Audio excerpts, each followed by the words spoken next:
This movie is amazing storytelling at its best.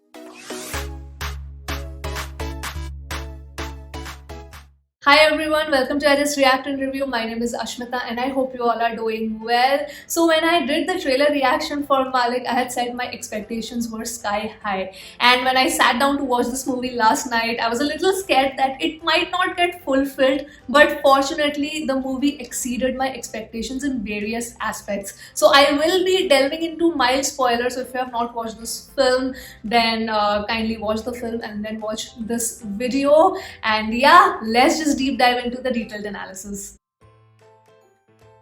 The story is set in a fictional village, Ramadapalli, which is situated in the coastal area of West Kerala. The narration period spans from the 1960s to the present timeline. We follow the journey of the central character Ali Ikka, aka Suleiman, and his rise in becoming a savior of sorts for the residents over there. Of course, his rise to the top is not by any good means. He is a school dropout who eventually becomes a smuggler and then emerges as the protector of his land. And he has blood on his hands. The village is populated predominantly by the Muslim and the Christian community, and the communal dynamics plays a critical part in the storyline. The politics of the government in power, police brutality, and how they feed their agenda by using the villagers makes up this entire storyline. Malik is not only the story of Suleiman, it is the story of every character that is associated directly or indirectly with Suleiman. It is the story of the entire village of Ramadapalli.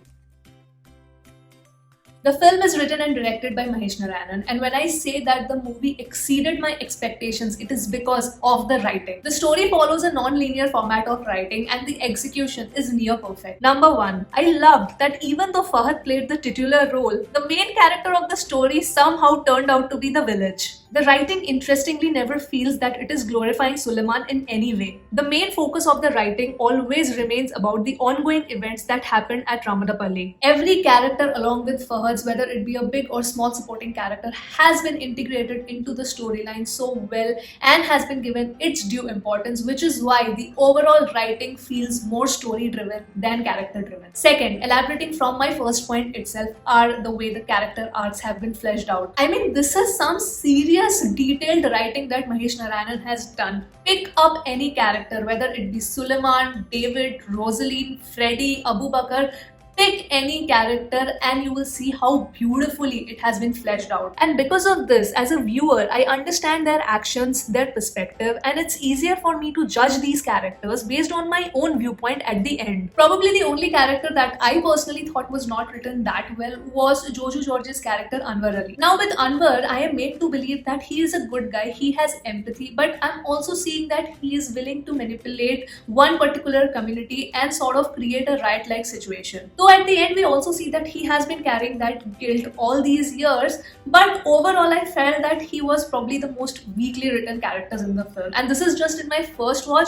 Maybe if I watch it the second time, I will get more context and I'll see probably the things that I missed out on my first viewing. Third thing that I loved about the writing was that how Suleiman's character was not made out to be the larger than life gangster. His power and his presence is restricted to Ramadapalli. The generic format is that the person starts with a small place and eventually expands his empire and ends up being the biggest don of the state. Well, Suleiman couldn't care less about the entire state. His focus while gaining power is very, very clear: to protect the villagers of Ramadapalli. He only wants to be their Malik, and this is where the writing completely subverted my expectations. When I had watched the trailer, I of course came to understand that yes, this is a big budget film and it looks like an epic gangster saga. And I did expect to take that route where, he becomes the Malik of the entire state, eventually gaining a lot of power, but that never happened. The writing was rooted very much locally, and this is the aspect that impressed me the most. Fourth is the integration of the aspect of one's religion. It is part of the villagers' identity in the story, and the gradual showcase of how there was actually no animosity between the Muslim and the Christian communities initially, and they were coexisting peacefully, but how it was created by the people in power is so well written and executed. While watching the film only, I I could understand that how much time Mahesh Narayanan would have taken to write and integrate this aspect into the storyline, because it has been sensitively handled. Because the story spans so many decades, the gradual increase in the build-up of the tension between both the communities feels very, very genuine and authentic. As a viewer, it also makes you feel a sense of dread that how a communal riot can be structured and engineered within a society, and how the outcome of these riots can not only affect the present situation of the common people but also the future generations. Coming to the direction, I absolutely love how Mahesh Narayanan directs his films. Whether it be Take Off or See You Soon, the thrill factor is always intact. One of the key highlights for me in the direction was that how he made the entire village itself as a character. Every aspect of Ramadapalli, whether it be the houses, the streets, the church, the mosque, were all part of storytelling. Also loved how Mahesh Narayanan managed to make this film feel epic and magnanimous while keeping the entire story completely rooted locally. And I have to talk about two of my favorite scenes in the film. The first one being the scene which was also part of the trailer, where you see Fahad hitting a person and blood splashing on his face, and Vinay Fort, who's standing behind looking in shock. It is one of the pivotal scenes in the film where you see a permanent shift happening to both of these characters, and the way it has been directed and portrayed to the audience is fantastic. Second is Amir's funeral scene, and I'm not gonna lie, I completely got reminded of the baptism scene in Godfather, where you see the baptism happening in the church, and at the background all the heads getting killed one by one by one. So yes, that I think that was probably inspired from Godfather. The cinematography is done by Sanu John Verghese, and we have to talk about the opening sequence here. It's a single shot, 12 to 13 minute long sequence, and the way it has been executed by Sanu John Verghese, that's some awesome cinematography that you will see at the very beginning of this film. But other than that opening sequence, also the entire movie has been shot brilliantly. It really does feel like a magnum opus, but for me, apart from the opening sequences, I think every scene that was shot inside that jail room where Fahad is kept in custody, I think those are some of the best camera shots that I've ever seen.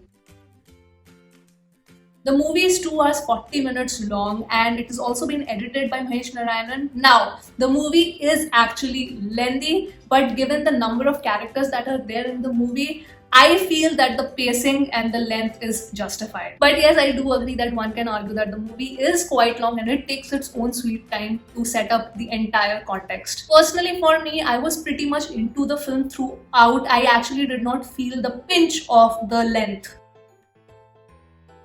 If you have watched my reaction of Tira Mein, you already know how much I love this song already, and when it actually came in the film, I became so happy. But other than that, also the overall BGM is just phenomenal. Again, even though it is a gangster saga, the BGM is not at all over dramatic, over the top. It is actually pretty restrained.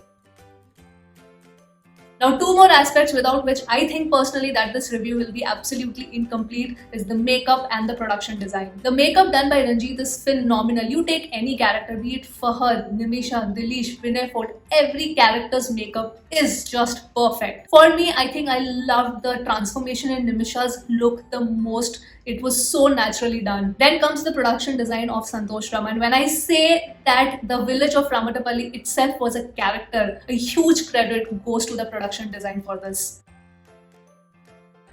Now, this movie wouldn't be, of course, as enjoyable if the performances weren't that great. Before I talk about any actor, I have to first and foremost talk about Vinay Fort portraying David. And I am not exaggerating this even one bit when I say this, that it was David's character that I was most invested in. Vinay Fort just blew my mind away with his acting. Everything that he did, his actions, his emotions, his anger, his confusion, I could feel everything. Dileesh Pothan's acting as Abu Bakr is also phenomenal, and in fact, I feel that Abu Bakr is one of the most uniquely written villain characters. As a viewer, it was very interesting to watch how his loyalty got shifted throughout the decade. Sana Laman as Freddy was the second surprise package for me. I think the fear that was portrayed through his eyes was exceptional. And I think Freddy is a much more important character than we would probably, give him credit for, because, and this is just my theory, because Freddy goes through a transformational change at the end, and at the end you see that He knows what he wants, he knows who he is,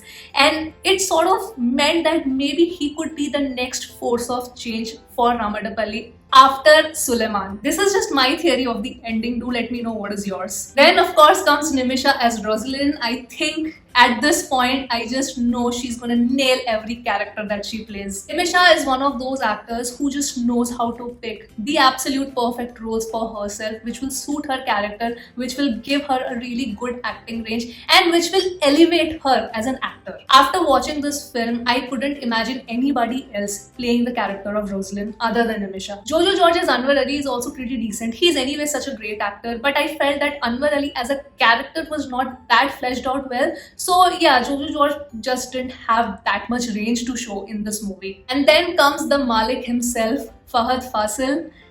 At this point, I don't even know what to say. I think I've run out of adjectives, phrases to just describe the phenomena that he is. At this point, he just doesn't act out the character. He breathes the character. Not for one single second I had any doubt that he wasn't Suleiman. And yes, Fahad can also go wrong with picking up scripts like he did with Irul. But he is undoubtedly, for me at least, one of the finest actors today in Indian cinema.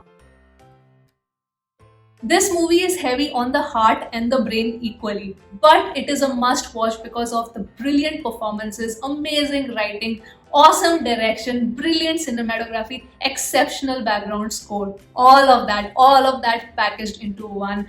Mahesh Narayanan, I think you did a fabulous job. And yes, those were my thoughts on the 2021 Malayalam Amazon Prime release Malik. I completely understand why the makers were first pushing for a theatrical release. The experience would have been quite different, but yeah, it is how it is. And I hope you have come till the end of the video. Please share in your thoughts for this movie. If you have watched it, did you like it? Did you find it average, or did you not like it at all? I would love to read them in the comments below. And yes, that was it from me. I hope you enjoyed this review and I've come till the end of the video. I'll see you soon on my next video, guys. Bye bye.